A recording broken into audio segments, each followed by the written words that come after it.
Some people create their own storms, then get upset when it rains. Are Prince Harry and Meghan Markle addicted to drama and attention? Has their addiction to cringy PR stunts and professional victimhood led to their self-inflicted wounds and destroyed their reputations and relationships with the royal family for good? You guys, we have a lot of juicy royal daily tea to get through today, so you know what to do. Sit back and relax, grab yourself a beverage, and let's get into the royal daily tea.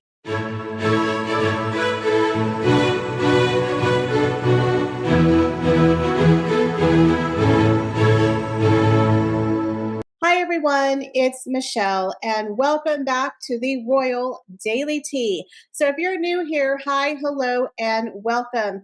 We discuss all things royal here on this channel, and I'm working really hard to get to 50K subscribers. So I really hope if you enjoy this content that you will consider sharing, and subscribing. Now let's get into today's video. So for many years, people have been asking the question, why?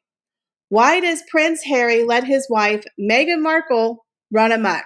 Why did Prince Harry sit back and let his wife come into the royal family like a bull in a china shop, and he just sits there and says, what Meghan wants, Meghan gets? Their entire relationship seems to be wrapped around drama and victimhood. Literally the most negative couple on the planet. Always whining and complaining. Nothing is good enough for them. Now, Megxit, the entire 5 years of Megxit has been also just one big drama-filled, victim-filled narrative. And in my opinion, that is why their life is where it is now. It's in the toilet because Harry and Meghan have done a lot of self-inflicted wounds because they're always involved in drama. They're always playing a professional victim. So an article came out by the Daily Mail talking about Tina Brown's book, and I think she hit the nail on the head. It said how Prince Harry and Meghan Markle's addiction to drama led to some self-inflicted wounds and ultimately destroyed their relationship within the royal family. Now, I have to say, I believe Tina Brown is 100% right on the money. Now, you have to remember, Prince Harry's always been a very spoiled, jealous spare, always very jealous and whining and complaining about his brother having a bigger room than him, more sausages than him. Always wanting what his brother has. Always very, very competitive. So when he brought Meghan Markle into the fold, he thought, aha, I got someone who's going to shake things up. So instead of being there as a guiding force to help his wife, he just let her do whatever she wanted to do. Protocols be damned. Royal rules be damned. Manners, etiquette, be damned. I've got myself a little Hollywood actress, and we're going to shake things up together. Now, according to Tina Brown, Prince Harry could have helped Meghan Markle navigate behind the scenes of royal life, but he didn't want to. No, he wanted Meghan Markle to blow things up because he was a spoiled spare. He wanted Meghan to come in and make things better for him.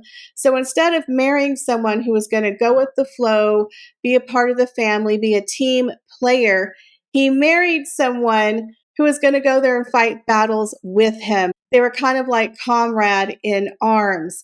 And I do believe she makes a lot of sense on that because a lot of people have been asking for years, why doesn't Harry stop his wife? Well, the simple answer is, according to Tina Brown, he didn't want to. So let's go ahead and get into this article.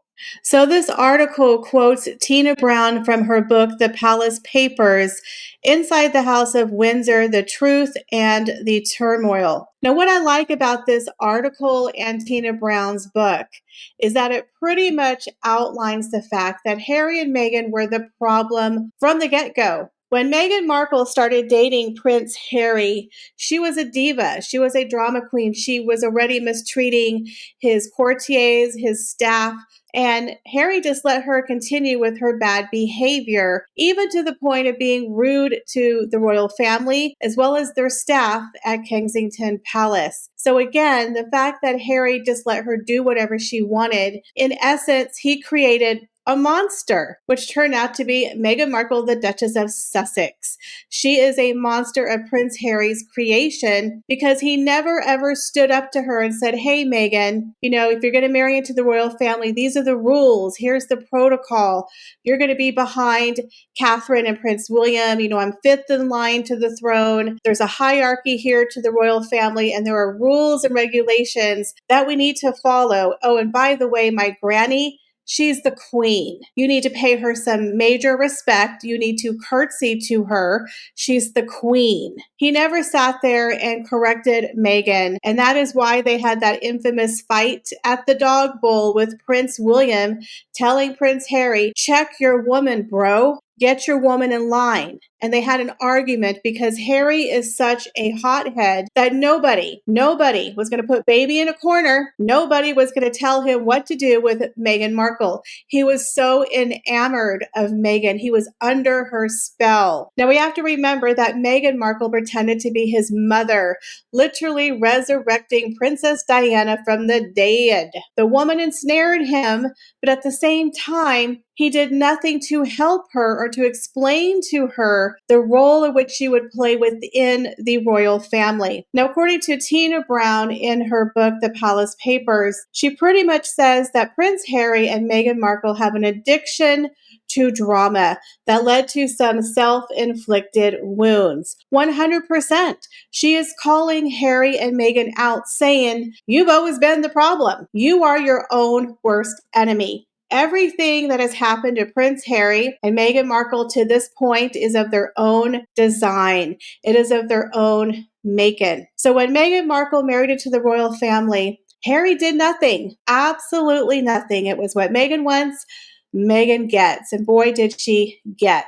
To the point where she was even rude to the royal family. So immediately upon her entering the scene, she was already breaking down his family relationships. So we know that Prince Harry has always felt less than. He always felt like he was just spare parts to his brother. He felt like William had more sausages. William had the better bedroom. William has everything in life that I'm never going to have. I'm just the spare. When Meghan Markle came into the scene and she saw how Prince Harry was living in Notcott, the smallest property on the royal estate, she pretty much told him, your family doesn't love you, Harry. Look how they are mistreating you with this broom closet that you call Notcott. This 1,300 square foot shite hole that has 2 bedrooms and 1 bath. You are a royal prince. You are Princess Diana's son. You are the most popular royal, yet they're so jealous of you that they throw you into this little hellhole. Well, that's not going to happen on my watch. But what they failed to realize is that, one, at the time, Prince Harry was a bachelor. He didn't have a wife. He didn't have kids. It would not make sense to put him into a ginormous apartment by himself. He was a 30-something-year-old boy sitting around smoking dope, playing video games in his underoos, who had to be told what to do and where to go. He had everything done for him. He was living a great life over there in Notcott for a 30-something-year-old bachelor. So when Meghan Markle got on the scene, she started to play into Prince Harry's insecurities. Now, this has been verified by royal author Tom Quinn, who wrote the book, Yes, Ma'am, The Secret Life of Royal Servants. He talks about how Meghan Markle, when she came in there, was appalled at the way that Prince Harry was being treated by his family, and she thought they needed to have the exact same lifestyle as Catherine and Prince William. She was really not a happy camper when she found out the living conditions of Prince Harry. Once Meghan Markle got that ring on her finger, y'all, she was out of control. She turned into Bridezilla on steroids, even to the point of buying a $100,000 engagement dress, which broke royal protocol. It was see-through in the front. The photographer had a hard time, trying to cover up Meghan Markle. He had to strategically place the hands to make sure it was not an indecent photograph. Meghan Markle was not the right woman for Prince Harry to marry, but yet he did absolutely nothing to correct her. Instead, he let her run amok. So much so that the Queen questioned Meghan Markle's authenticity. She was afraid that Meghan Markle had engineered the whole thing and that Meghan was an opportunist and might not even be in love with Prince Harry. But according to insiders and the Queen thought Harry loved her too much. He was besotted and she was running the show. So much so that, in my opinion, she bulldozed the Queen into approving this marriage. Now, remember, the story came out about the Queen's cousin, Lady Elizabeth Anson, who told the world nobody in the royal family was happy about Meghan because she was a nightmare from the minute that she got there. Not only was she a nightmare about the wedding preparations, but she had her family drama, the fight with her father, and will he or won't he walk her down the aisle. The royal family really wanted Meghan Markle to nip it in the bud. They wanted her to shut it down. Invite your family, make amends, shut it down. Meghan refused. Instead, she ended up writing a little letter to her daddy a couple of months later, which ended up, of course, in the press and part of a lawsuit. Again, everything that Harry and Meghan do, it's orchestrated, and there's always going to be some drama attached to it. So much so that the Queen was mortified at the drama that was happening with Meghan Markle, and she hadn't even walked down the aisle. Again, everything with Harry and Meghan is cloaked in drama. Their wedding was a fiasco. The whole thing about the father not walking Meghan Markle down the aisle, Meghan walking herself down the aisle looking like the cat who swallowed the canary. And then she decided, okay, King Charles, I guess you can walk me partially down the aisle. The whole thing was really to the point where people were just rolling their eyes. You could see the expression of the Queen, of Prince Philip saying, thank God it's over. Nobody was happy on the day of this wedding. They were just hoping to God she would chill out and she would be better. Unfortunately for them, this was just the beginning because drama always follows Meghan Markle. Then there was the whole thing of her pregnancy, right? A joyous occasion. Again, we're talking about Meghan Markle and Prince Harry, so of course it had to be filled with drama to the point where Meghan refused the royal doctors. She refused the hospital. She even refused to pose for photographs right after she gave birth, which is kind of a royal tradition. Everything Meghan Markle balked at. So instead, Meghan did it her way, but everyone was confused. Then there was the whole moon bump situation, which bore a lot of questions and controversy and conspiracy and mistrust. Again, Harry and Meghan, the victim narrative, the control narrative, the paranoia, and of course, drama. It's all of their own making. They created another monster because they wanted to be difficult. Then we had the whole confusion of Buckingham Palace not knowing if she gave birth, is she in labor, was it a surrogate? There was this weird tweet that went out saying that first the Duchess welcomed a baby via a surrogate and it was quickly removed. Then it was told she was in labor and then it was told she had the baby. Everyone was confused. Wouldn't the royal family be the first to know? Wouldn't they have all of their facts? Apparently, they were left in the dark like everybody else. Then we had that weird press conference that they had with the baby, where a lot of people are convinced it's a doll. She still looked like she was about 20 months pregnant. She looked a little too full in the front, like she had a big pillow under her dress. Everything with Meghan and Harry is difficult. 1 and 1 equals 10. Nothing is ever simple with these two. So Harry and Meghan Meghan create drama where there's no drama. Again, save the drama for your mama. Everything that happened to Harry and Meghan is because of their self-inflicted wounds, of their selfishness, their victim narrative, their need to control, and of course, the drama that they apparently thrive on. I've never seen a couple thrive on so much drama. And we're not even in Megxit yet, guys. We're just talking before the wedding and after the wedding. Harry and Meghan have inflicted self-wounds on themselves. Everything that has happened to them is because of them. So when they say the royal family was unkind to them, that's not true. They were unkind to the royal family. They bulldozed their way into that relationship. They forced the queen, in my opinion, to approve that sham of a wedding. Then they shoved down that pregnancy. I believe they kept the royal family 100% in the dark because she used a surrogate. That is my opinion. That's why the royal family was confused. Buckingham Palace didn't know left from the right. When she gave birth, was she in labor? They were confused. So that tells you Harry and Meghan cut off communication with the royal family. They did not know what was going on in that circus that she called a pregnancy. They lied to the royal family just as much as they lied to the public because, again, Harry and Meghan are liars and they like to control, and everything that's happened to them is of their own design. Then we have this situation with the house. Remember, she wasn't happy living in Knotcott. They offered them an apartment at Kensington Palace, but then they had the huge fallout with William beating Harry's ass over the dog bowl. But then we had a lot of drama already with the family. They broke up their charities. They weren't really on speaking terms, right? So then they moved over to Frogmore Cottage. Again, everything with Harry and Meghan is drama. So then we have present day Megxit, where literally they have drummed up the drama on steroids and added in a victimhood narrative, which they have taken all the way to the bank. Meghan Markle and Prince Harry have monetized victimhood like nobody else. They have literally created a masterclass on victimhood and how it can pay your bills.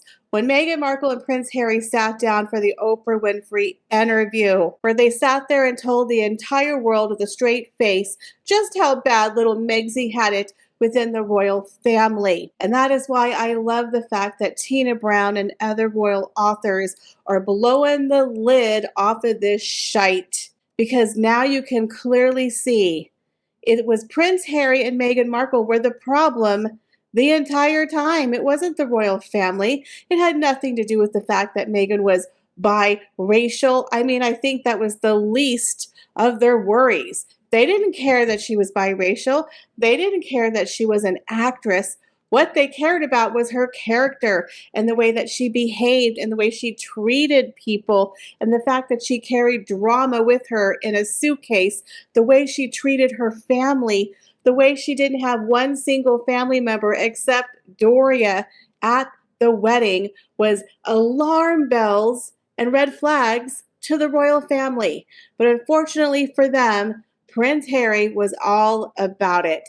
He wasn't going to listen to anybody. It was his way or the highway. So when they finally left on their own accord and sat down with the Oprah Winfrey Show and sat there and had the audacity to accuse the royal family of bullying them, of not wanting to help Meghan Markle when she wanted to unalive herself, and then to accuse them of racism. People will never forget what they said on the Oprah Winfrey interview. And that is where the sugars were born, where people started to hate the royal family based upon the lies that Harry and Meghan told.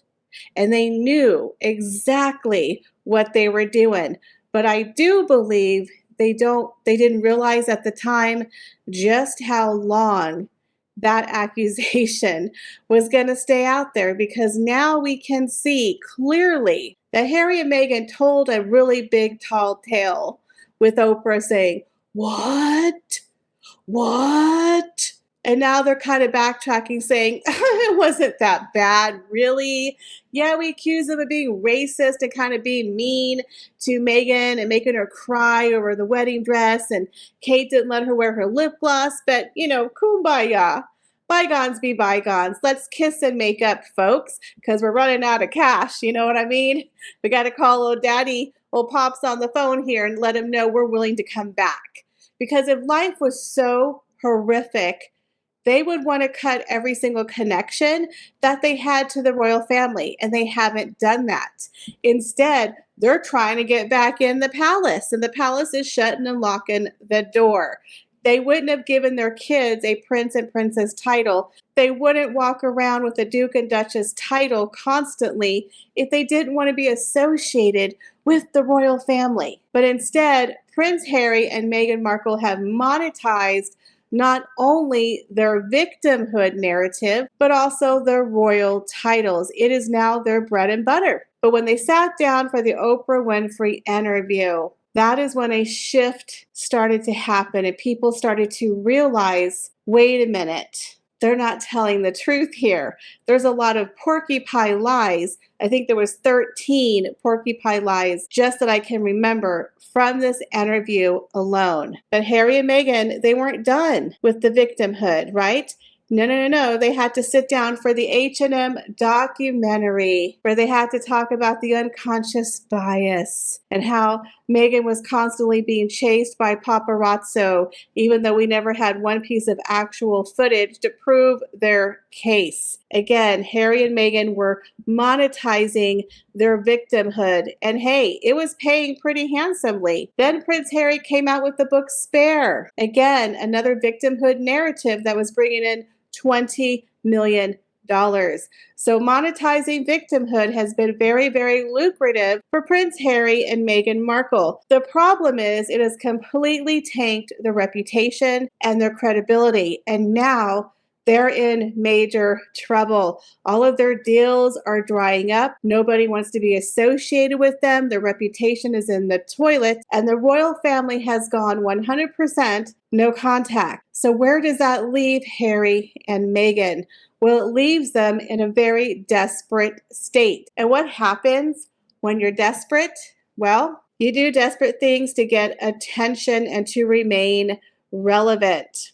Now you have Meghan Markle and Prince Harry doing things like the baby mama dance, where she's bumping and grinding on the internet, where people actually thought it was AI. They thought it was a parody because clearly this would not be Prince Harry and Meghan Markle. I mean, that is called scraping the bottom of the barrel. But because Harry and Meghan are so addicted to attention and drama, they have to do something to keep themselves in the headlines. They want to steal the thunder of the royal family. Now, we all know that Harry and Meghan know this was a really low-class thing to do, and that the royal family was not going to be happy watching Meghan, the Duchess of Sussex, married to the fifth in line to the throne, gyrating like she's trying to earn rent money. But again, it's drama, it's clicks, it's attention.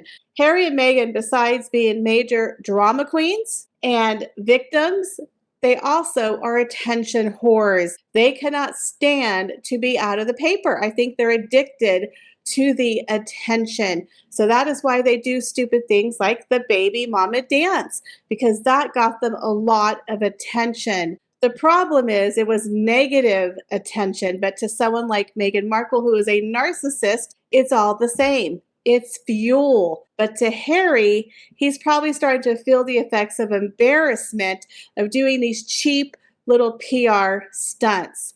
But it's not all Meghan Markle who does cheap little PR stunts. Let us not forget little Prince Harry sitting down with the BBC, letting the entire world know that his daddy is not returning his phone calls and pretty much accusing the royal family of wanting to unalive him and his wife, that they don't care about their security. They're cutting them off and they're sending them out to be on their own with the people who want to hurt them.